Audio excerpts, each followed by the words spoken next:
आज के क्लास में फाइनेंशियल स्टेटमेंट हम लोग पढ़ेंगे। फाइनेंशियल स्टेटमेंट दो प्रकार का होता है, एक विथ एडजस्टमेंट होता है और एक विदाउट एडजस्टमेंट होता है। फाइनेंशियल स्टेटमेंट इसको जो है वित्तीय विवरण कहते हैं।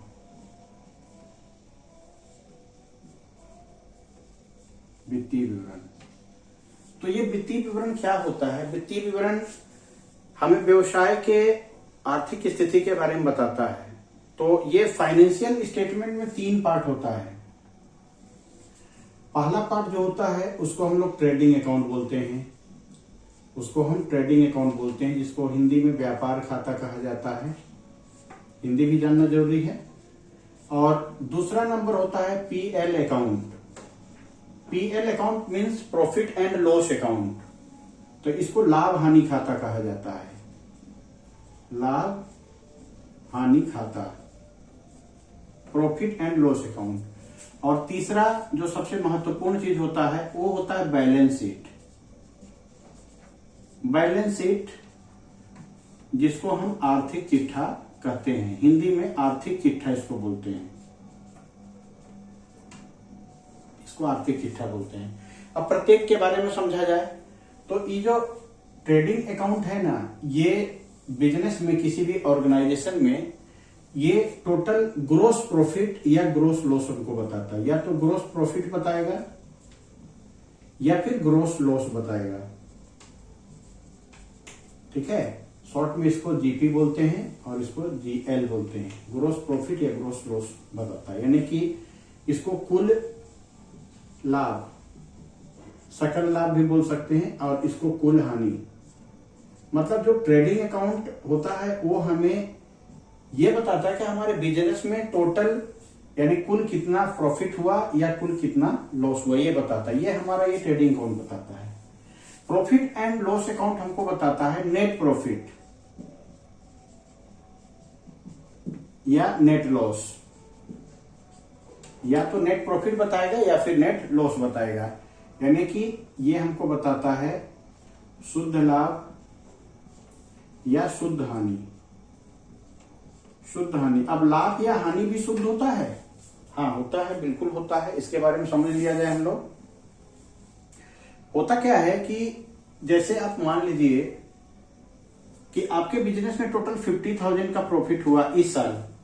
अब उसमें बिजली बिल देना बाकी रह गया, इलेक्ट्रिक बिल देना बाकी रह गया, तो मेरा यहाँ 40,000 शुद्ध लाभ हुआ ना, यानी ये मेरा जीपी हो गया है, कुल लाभ हो गया। लेकिन अभी हमको इलेक्ट्रिसिटी बिल पेमेंट करना बाकी है, तो इसको पेमेंट किए, तो अब जो मेरा ये आया सब कुछ देने के बाद, ये मेरा नेट प्रॉफिट हो गया।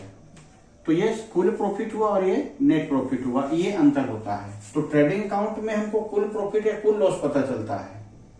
अब मान लीजिए कि ट्रेडिंग अकाउंट में प्रॉफिट ना बता रहा है कि 60,000 का लॉस हुआ है, यानी कि कुल लॉस हो गया, जीएल हो गया, ग्रोस लॉस हो गया। लेकिन अभी पता चला कि इलेक्ट्रिसिटी बिल भी 10,000 देना बाकी है, तो ये भी तो लॉस है। तो टोटल अब हमको मेरा लॉस जो है कितना हो गया? 70,000 का। तो नेट लॉस हमारा 70,000 का हो गया, क्योंकि ये ग्रोस लॉस था और अभी इतना पेमेंट और करना बाकी, तो टोटल लॉस हो गया ये। तो ये हमको कुल लाभ या कुल हानि बताता है, यानी ग्रोस प्रॉफिट या ग्रोस लॉस बताता है। और जो पीएल अकाउंट है ये हमें शुद्ध लाभ या शुद्ध हानि बताता है। ये दो चीज तो समझ में आ गई। अब ये जो बैलेंस शीट है, बैलेंस शीट क्या है? जैसा कि इसका नाम है आर्थिक चिट्ठा, तो ये हमारे बिजनेस के आर्थिक स्थिति के बारे में बताता है कि हमारे बिजनेस की आर्थिक स्थिति कैसी है। मतलब हमारे बिजनेस में एसेट्स कितने का है, assets and properties, assets and properties कितने का है, या फिर यहाँ पर कैपिटल एंड लायबिलिटीज, हमने कितने का पूंजी लगाया है और हमारा अभी मार्केट में कितना लायबिलिटीज है। तो ये चीजों के बारे में हमको पता चलता है बैलेंस शीट में। ठीक है, ये चीजों के। अब एसेट्स के बारे में क्या होता है? यहाँ पर एसेट्स दो तरह का होता है, एक करेंट एसेट्स होता है, एक नॉन करेंट एसेट्स होता है। हम लोग आगे बैलेंस शीट जब पढ़ेंगे तो देखेंगे करंट एसेट्स में क्या क्या आइटम आता है। नॉन करंट एसेट्स में फिर फिक्स एसेट्स आता है। तो फिक्स एसेट्स हो गया, इन्वेस्टमेंट हो गया। तो फिक्स एसेट्स में जो है हमारा टेंजिबल इनटेंजिबल दो तरह का आता है, वो सब हम लोग बाद में देखेंगे। तो पहले ये चीज देख लीजिए आप। तो बारी बारी से समझेंगे कि आखिर फाइनेंशियल स्टेटमेंट सुनने में तो है, इसको कुछ लोग अंतिम खाते भी बोलते हैं, जैसा कि इसका नाम है अंतिम खाता, ठीक है। तो ये बिल्कुल साल के लास्ट में बनता है, क्योंकि इससे हमको ये पता करना रहता है कि हमारे बिजनेस में ग्रोस प्रॉफिट कितना हुआ, नेट प्रॉफिट कितना हुआ और बिजनेस की आर्थिक स्थिति क्या है। तो ये चूंकि बिल्कुल वर्ष के अंत में बनता है, इसलिए इसे फाइनल अकाउंट भी कहते हैं, अंतिम खाते यानी कि फाइनल अकाउंट के नाम से भी इसको जानते हैं। तो फाइनल अकाउंट भी लोग इसको बोलते हैं। तो फाइनेंशियल स्टेटमेंट को अगर कोई फाइनल अकाउंट बोले तो भी उसको समझना कि सही है। तो अब एक चीज तो समझ में आ गई कि इसमें तीन चीज बनाते हैं। एक ट्रेडिंग अकाउंट बनाते हैं जो कि हमको या तो ग्रोस प्रॉफिट बताता है या फिर ग्रोस लॉस बताता है। दूसरा हम पीएल अकाउंट बनाते हैं जो कि हमको जो है कुल लाभ या कुल हानि को बताता है, शुद्ध लाभ या शुद्ध हानि को बताता है, यानी कि नेट प्रॉफिट या नेट लॉस को बताता है। उसके बाद बैलेंस शीट हम बनाते हैं, आर्थिक चिट्ठा, जो कि हमें बताता है कि हमारे ऑर्गेनाइजेशन में कितना एसेट्स और कितने का कैपिटल और लायबिलिटी लगा हुआ है, ये हमको बताता है। तो अब आइए बारी बारी से समझते हैं कि ट्रेडिंग अकाउंट में जो कुल लाभ या कुल हानि होता है कैसे निकलता है, फिर उसके बाद पीएल अकाउंट में शुद्ध लाभ या शुद्ध हानि कैसे निकलता है, और बैलेंस शीट में एसेट्स और प्रॉपर्टीज कैसे निकलता है। इसको हम लोग अच्छा से बारीकी से देखा जाए। अब आइए सबसे पहले हम लोग देखते हैं ट्रेडिंग अकाउंट के बारे में। ट्रेडिंग अकाउंट के बारे में, ट्रेडिंग अकाउंट क्या है, व्यापार खाता। तो इसमें क्या क्या चीज आता है, देखिए आइटम आपको याद रखने में सुविधा हो, इसको समझने के लिए आपको एक बात बताते हैं। खर्चे दो प्रकार के होते हैं। जैसे मान लीजिए आपने कोई फैक्ट्री खोला है, इस फैक्ट्री में क्या चीज होगा, ये प्रोडक्शन का काम होगा, पक्का है प्रोडक्शन का। और इस फैक्ट्री को चलाने के लिए जैसे लेबर का पेमेंट करना है, स्टाफ का पेमेंट करना है, तो उसके लिए आपका एक ऑफिस भी तो होगा, एक ऑफिस होगा। तो एक्सपेंसेस यहां भी होगा और एक्सपेंसेस आपका यहां पर भी होगा, दोनों जगह एक्सपेंसेस होगा। लेकिन आपका मुख्य काम क्या है, प्रोडक्ट को का प्रोडक्शन करना। तो यहां का जो एक्सपेंसेस होगा ना, उस एक्सपेंसेस को हम डायरेक्ट एक्सपेंसेस के नाम से जानेंगे, और यहां का जो एक्सपेंसेस होगा उसको हम इनडायरेक्ट एक्सपेंसेस के नाम से हम लोग जानते हैं ऑफिस का, ठीक है। तो आप इतना समझ लीजिए कि जो ट्रेडिंग अकाउंट होता है उसमें डायरेक्ट को दिखाते हैं, और जो पीएल अकाउंट उसमें इनडायरेक्ट हो। जैसे मान लीजिए कि फैक्ट्री में क्या है, लेबर लोग काम करता है, तो वेजेस कहाँ जाता है, फैक्ट्री में जाता है। अब सैलरी किसको देते हैं, स्टाफ को देते हैं। वेतन हम किसको देते हैं, स्टाफ को देते हैं। वेतन किसको देते हैं, स्टाफ को देते हैं। अब इसका नाम ही है वेतन, वेतन बिना तन का, यानी कि यहाँ पर अब एसी में बैठकर काम कर रहा है तो ज्यादा तन नहीं लग रहा, केवल मन लगा रहा है, बुद्धि लगा रहा है, उसको वेतन मिल रहा है। वेजेज, मजदूर को मजदूरी मिल रहा है क्योंकि बहुत जम के काम कर रहा है, तो ये फैक्ट्री में काम कर रहा है, ठीक है। उसी तरह मान लीजिए अब आपको कोल एंड कोक, कच्चा कोयला, पत्थर कोयला, जो भी कोयला लगता है, कोयला कहाँ, ऑफिस में तो लगेगा नहीं, ये कहाँ लगेगा, फैक्ट्री में लगेगा।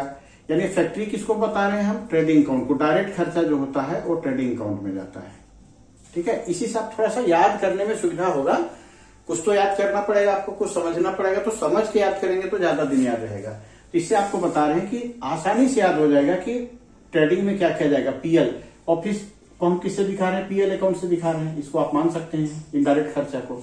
इनडायरेक्ट और डायरेक्ट खर्चा को समझाने के लिए एग्जाम्पल दे रहे हैं।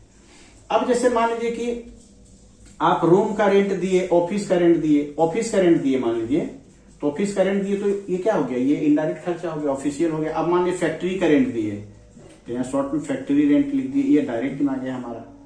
इसी तरह से और भी कैरेज इनवर्ड,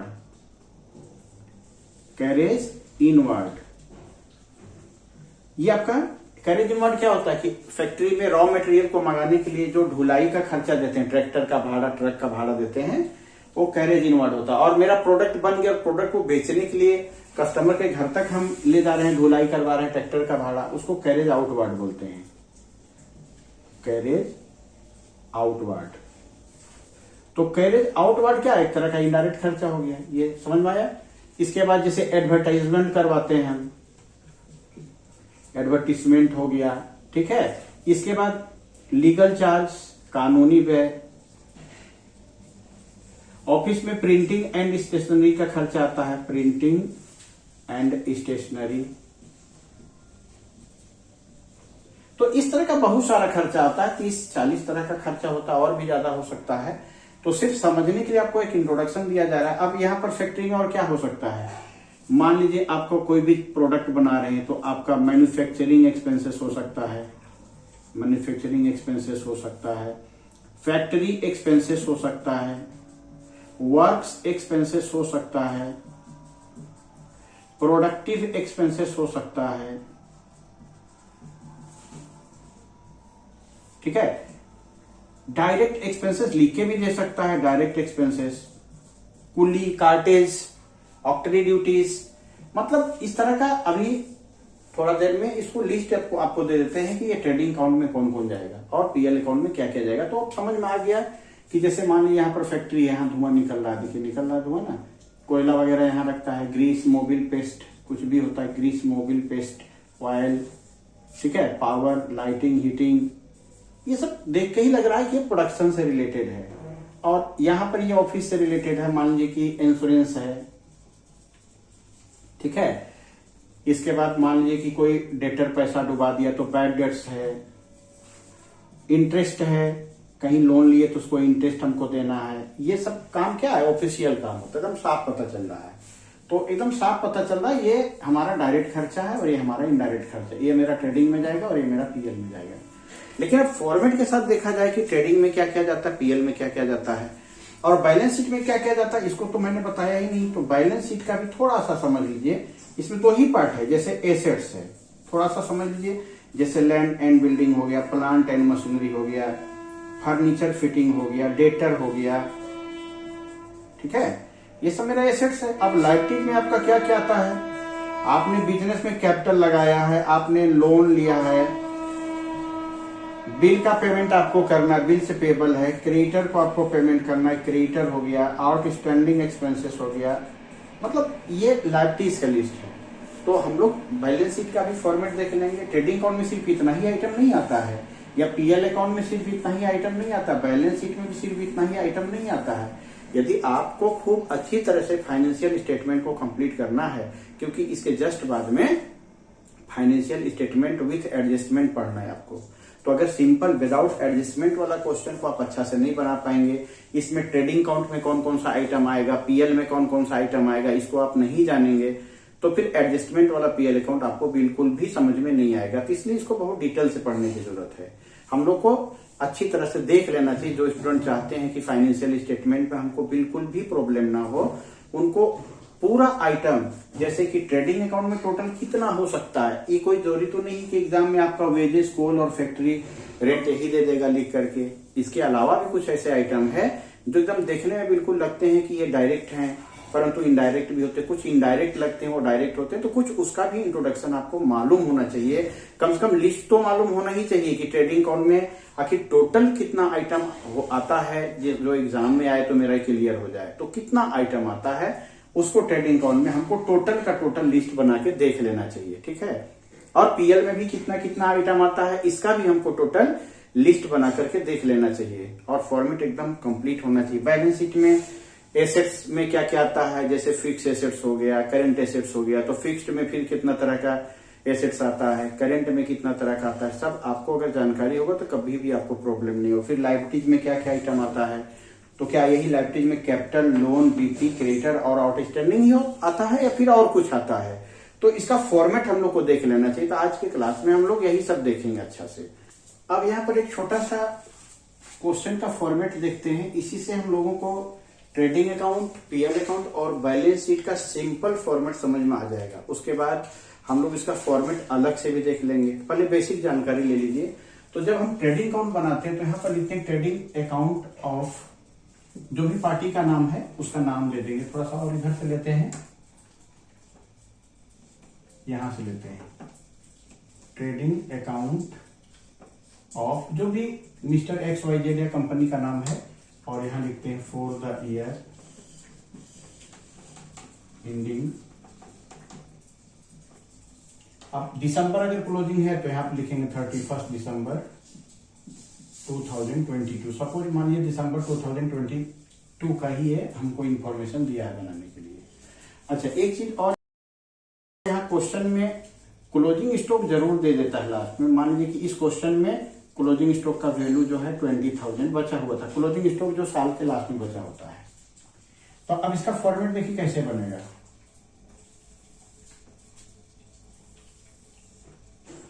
ध्यान से देखिएगा,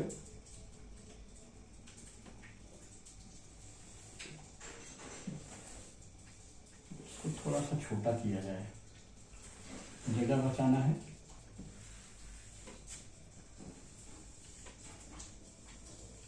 ठीक है, अब आइए यहां पर आपका इसका फॉर्मेट में इस जगह पर पार्टिकुलर होता है,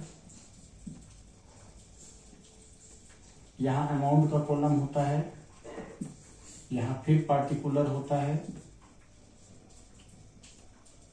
यहां अमाउंट का कॉलम होता है, ये डेबिट अमाउंट होता है और ये क्रेडिट अमाउंट होता है, ये रुपीज लिखा रहता है यहां पर।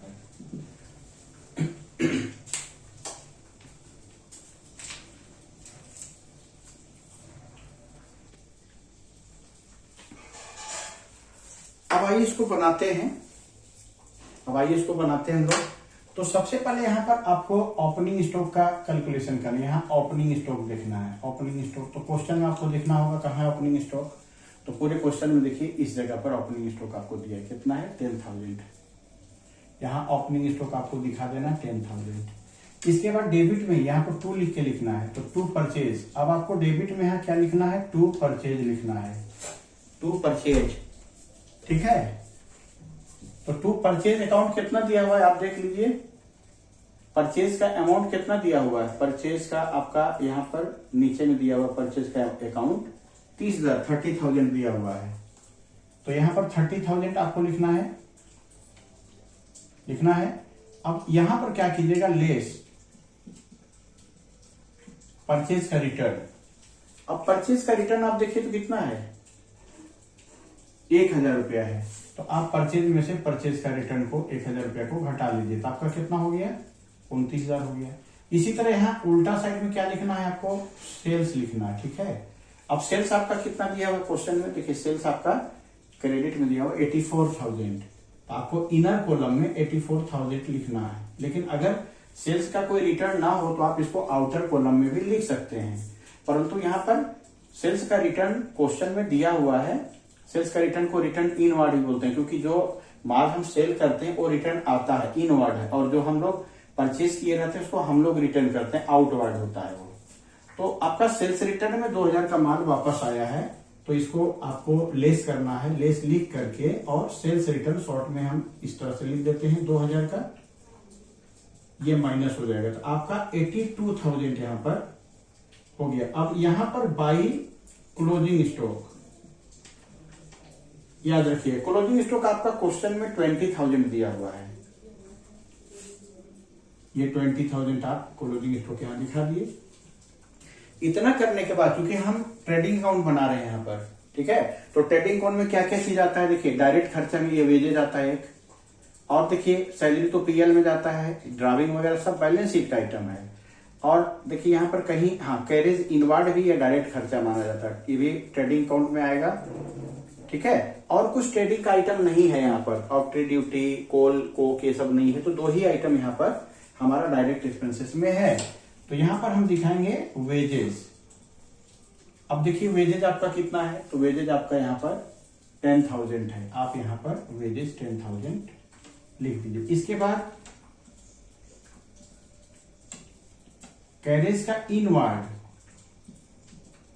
कैरेज इनवर्ड आपका कहां गया, यहां, इसका कितना दिया है 2,000 रुपया है, ये 2,000 आप यहां भी दे दी। ठीक है, और कुछ ट्रेडिंग अकाउंट का कोई डायरेक्ट खर्चा में कुछ है ही नहीं। तो एक काम कीजिए, यहीं पर आप देखिए आपका ट्रेडिंग अकाउंट का टोटल क्रेडिट का बराबर रहा है, ये 82,000 और 20,000 को अगर आप ऐड करेंगे तो 1,02,000 आपका टोटल आया, 1,02,000 रुपए का टोटल आपका आया। तो अब जरा ध्यान दीजिएगा, 1,02,000 का क्रेडिट का टोटल हमारा आया, क्रेडिट का टोटल आया है। अब डेबिट में 29, 10, 39, 49 और 251, 51,000 का मेरा डेबिट का टोटल आया है। तो क्या ऐसा नहीं लगता है कि सेल मेरा ज्यादा हुआ है, क्लोजिंग स्टॉक भी बचा हुआ, खर्चा मेरा कम हुआ तो प्रॉफिट हुआ?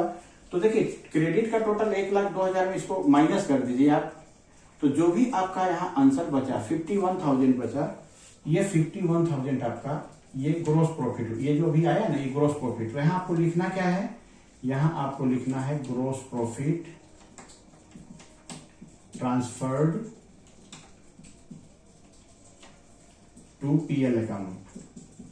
ट्रेडिंग अकाउंट में जो भी प्रॉफिट हमको आता है उसको पीएल अकाउंट में ट्रांसफर करते हैं, इसलिए क्योंकि पीएल अकाउंट में जो भी एक्सपेंडिचर होता है उसको हम डिडक्ट कर देते हैं, तो मेरा नेट प्रॉफिट आता है। अभी तो हमको ग्रोस प्रॉफिट पता चला है, तो इसलिए ये जो डेबिट में मेरा आया है, क्योंकि क्रेडिट बड़ा था तो बैलेंस डेबिट में आएगा, तो इसको फिर से यहाँ पर अब देखिए एक बात और ध्यान दीजिएगा, ये यहां से यहां तक ट्रेडिंग अकाउंट है और यहां से नीचे की ओर पीएल अकाउंट बनेगा। तो ट्रेडिंग अकाउंट का डेबिट है, ये पोर्शन डेबिट है और ये पोर्शन ट्रेडिंग अकाउंट का क्रेडिट है, और जो नीचे में यहाँ पर है ये ट्रेडिंग अकाउंट का पीएल अकाउंट का डेबिट है और ये पीएल अकाउंट का क्रेडिट है। जैसे हम लोग का देखिए ये सर है, यहां से यहां तक धड़ है, ठीक है, तो ये ट्रेडिंग हो गया यहाँ तक, ये कंधा तक ट्रेडिंग अकाउंट हो गया और यहाँ से पीएल अकाउंट शुरू हो गया।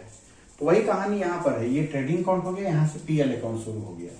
अब जैसे अभी ट्रेडिंग अकाउंट शुरू हो गया तो ट्रेडिंग अकाउंट का ये आपका डेबिट साइड हो गया, ये आपका क्रेडिट साइड हो गया। उसी तरह यहाँ पीएल शुरू हुआ तो ये डेबिट हो गया और ये क्रेडिट हो गया, ठीक है। तो ये डेबिट में जो बैलेंस आया इसको क्रेडिट में आपको पीएल अकाउंट में ट्रांसफर करना। अगर इनकेस मान लीजिए इधर का बड़ा नहीं होता, आपका इधर का बड़ा होता, तो पहले आप इसको टोटल कर लेते, तो जो इधर बैलेंस आ रहा वो इधर आता। तो यहाँ पर जीपी जो लिखाया है ना ग्रोस प्रॉफिट, वो जीएल लिखा था, लॉस लिखा था। तो अगर ये इधर था तो इधर ट्रांसफर हुआ, तो इधर होता ना तो यहाँ पर ट्रांसफर हो जाता है। ये सब छोटा मोटा बात है, इसको ध्यान रखिएगा। अब यहाँ पर क्या करेंगे, बाई, अब यहाँ पर लिखें gross profit transfer to P L account, यानी कि इस ग्रोस प्रॉफिट को हमको पीएल में ले जाना है। तो यहां हम क्या लिखेंगे, ये ग्रोस प्रॉफिट ट्रेडिंग से लाया गया है, तो यहां लिखेंगे by gross profit transferred from trading account, transferred from trading account, यानी कि gross profit transferred from trading account. ये ग्रोस प्रॉफिट को हमने इस ग्रोस प्रॉफिट को हमने ट्रेडिंग अकाउंट से ट्रांसफर कर लिया, ठीक है। अब आइए यहां से पीएल अकाउंट का काम करते हैं। तो पीएल अकाउंट का जो हम यहाँ काम कर रहे हैं ना, यहाँ पर देखिए तो पीएल अकाउंट में क्या क्या आएगा। तो पीएल अकाउंट में देखिए ये सैलरी आता है, ठीक है, एक हो गया। और आगे देखते चलते हैं हम लोग, पीएल अकाउंट में क्या आएगा, रेंट आएगा, ये चौकोर वाला घर जो बना रहे हैं, प्रिंटिंग एंड स्टेशनरी, ये भी पीएल में आएगा, ठीक है।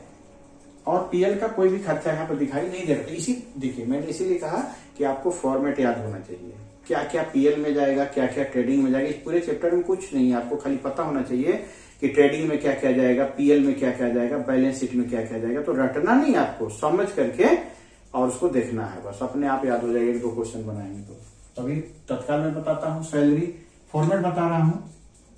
तो टू सैलरी, अब सैलरी आपका कितना है, यहाँ पर 5,000 है, तो यहाँ पर सैलरी 5,000 है, ठीक है। अब सैलरी के बाद आप आगे बढ़ते हैं, रेंट है, तो रेंट डेबिट में, इसका मतलब रेंट पेड है, खर्चा है, एक्सपेंसेस है, डेबिट में। अगर यही रेंट रिसीव रहता तो ये क्रेडिट में रहता, तो हम लोग भी पीएल अकाउंट के क्रेडिट में डाल देते, रेंट रिसीव लिख के। जितना भी इनकम होगा ना वो सब पीएल अकाउंट के क्रेडिट में डालेंगे। अब यहाँ पर रेंट है, एक्चुअली रेंट पेड है, क्योंकि डेबिट में है, इसका मतलब हमने पेड किया है, तो ये 3,000 रुपए हमने यहाँ पर दिखा दिया। और रेंट के जस्ट बाद में कैरेज इनवर्ट तो ट्रेडिंग में चला गया। ये प्रिंटिंग एंड स्टेशनरी, ये भी इनडायरेक्ट खर्चा है, तो यहां जाइए, यहां लिखिए प्रिंटिंग एंड स्टेशनरी। अब प्रिंटिंग एंड स्टेशनरी कितना है, 2,000 है, तो आप यहाँ पर 2,000 चढ़ा दीजिए।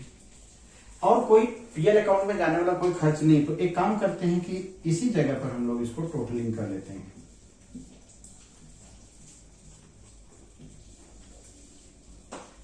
ठीक है, अब इधर का टोटल में तो कुछ है ही नहीं, 51,000 है, इसी को टोटल करेंगे, यही बड़ा है, जिधर का बड़ा वही पहले टोटल करना है, 51,000। तो इसका क्रेडिट साइड का टोटल मेरा 51,000 आ गया। अब डेबिट का टोटल देखिए, 5, 3, 8, 2, 10, मात्र 10,000 है डेबिट का टोटल।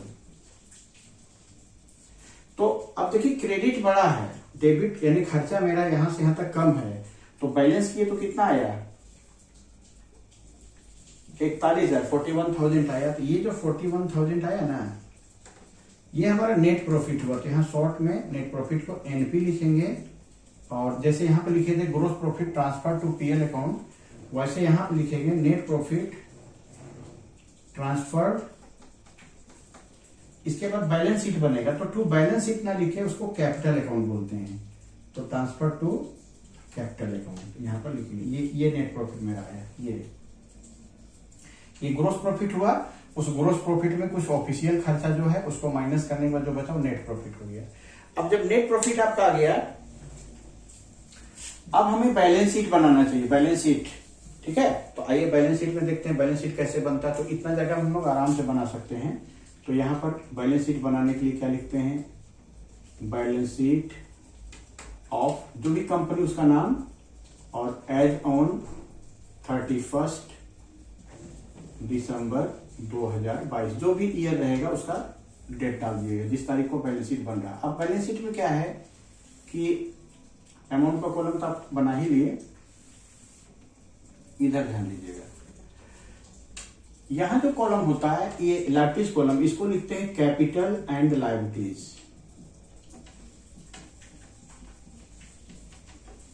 और इस कॉलम को बोलते हैं एसेट्स एंड प्रॉपर्टीज। और ये आप तो जान ही रहे हैं अमाउंट का कॉलम है, ये अमाउंट का कॉलम है। इसमें डेबिट और क्रेडिट नहीं लिखना। अगर कोई आइटम इस साइड जाएगा तो उसको बोलना है कैपिटल या लाइबिलिटीज साइड जाएगा, और कोई आइटम इधर जाने वाला होगा तो उसको आपको बोलना है एसेट साइड जाएगा। तो आइए इसको देखते हैं कि कैसे कैसे इसमें बनाते हैं, इसमें कौन कौन सा आइटम यहाँ आना चाहिए। तो सबसे पहले कैपिटल को आप चुनिए, आपके बिजनेस में कैपिटल कितना लगा था। तो देखिए कैपिटल आप इधर में टिक लगा रहे हैं, ये देखिए ये कैपिटल आपका 63,000 लगा था, तो ये 63,000 आप कैपिटल को लिख दिए। अब यहां क्या कीजिएगा, add net profit. Net profit आपका 41,000 हुआ, 63,000 आप लगाए थे, 41,000 का नेट प्रॉफिट हुआ। आपका कैपिटल कितना हो गया 0 0 0 3 1 4 6 4 10, 1,04,000 हो गया। अब इसमें अपना पर्सनल यूज के लिए कोई ड्राइविंग आप किए होंगे, घर पैसा ले गए होंगे, तो ड्राइविंग को लेस करना है, तो कहीं ड्राइविंग आप खोज लीजिए। ये देखिए ड्राइविंग आपका क्वेश्चन में कितना है 4,000 है, तो यहां पर लेस ड्राइविंग, यहां पर 4,000, ये 4,000 माइनस हो जाएगा, आपका कितना होगा 1,00,000 रुपया बाहर चल जाएगा। ठीक है, अभी बाहर हम कैपिटल में इतना ही चीज आप जानिए, बाकी आगे एडजस्टमेंट में हम लोग पढ़ेंगे। यहां समझ गए।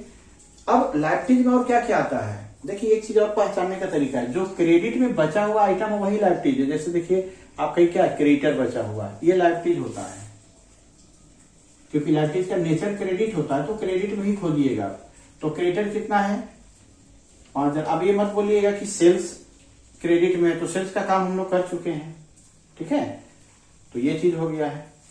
इसके बाद आपका देखिए क्रेडिट में बचा हुआ 10,000, ये क्या है, तो ये लोन है, तो लोन देखिए लाइबिलिटीज में ही आता है।